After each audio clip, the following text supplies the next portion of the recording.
Hello guys, and welcome to another Battlefront 2 video. As always, if you enjoyed this video, please consider subscribing so you can see all my future videos on Battlefront 2.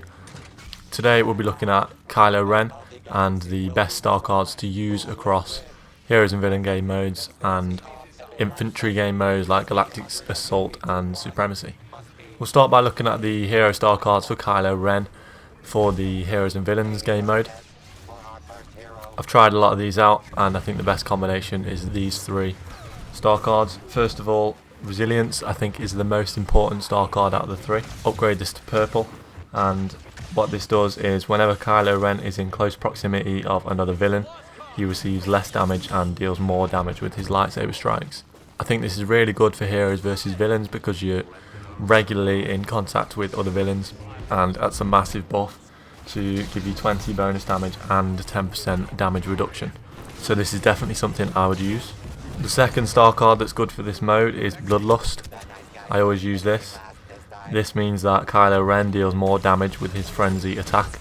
I think this is one of his best abilities, so to give this an extra 20 damage per hit is definitely very useful in Heroes vs Villain game modes. And the final star card I use for this game mode is Power Reach. This means that pull has an hit of 30%. For me, I think the best combination of attacks with Kylo Ren in this game mode is to pull the enemies towards you, and then while their guard is down, paired with the previous star card of Bloodlust. So these three star cards are really helpful in making this effective.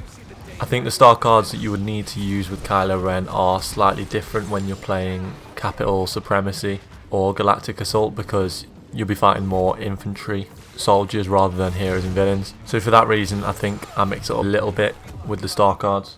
I think you should focus more on distance, being effective at a distance, rather than power, which was focused on for the Heroes vs Villains game mode.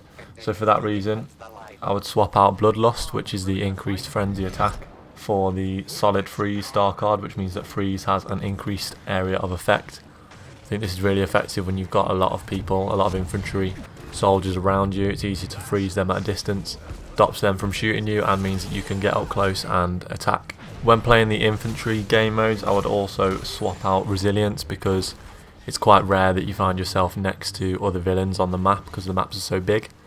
So I would swap out Resilience and replace it with Closing In. So again, this is all about range rather than power. This means that you can leap from target to target much further, and is really helpful when there's a lot of infantry soldiers around you, and it's much easier to get a lot of kills. So that's it for today's video on Kylo Ren. I'll be posting another video soon on another hero or villain. If there's a particular hero that you want to see next, let me know in the comments below and I can work on a video for you. Just to summarise, when playing heroes versus villains, I think the best star cards to use are Resilience, Bloodlust and Power Reach. And when playing other infantry based game modes, I think the best star cards to use are Solid Freeze, Power Reach and Closing In. Thanks a lot for watching guys, I will see you in the next video.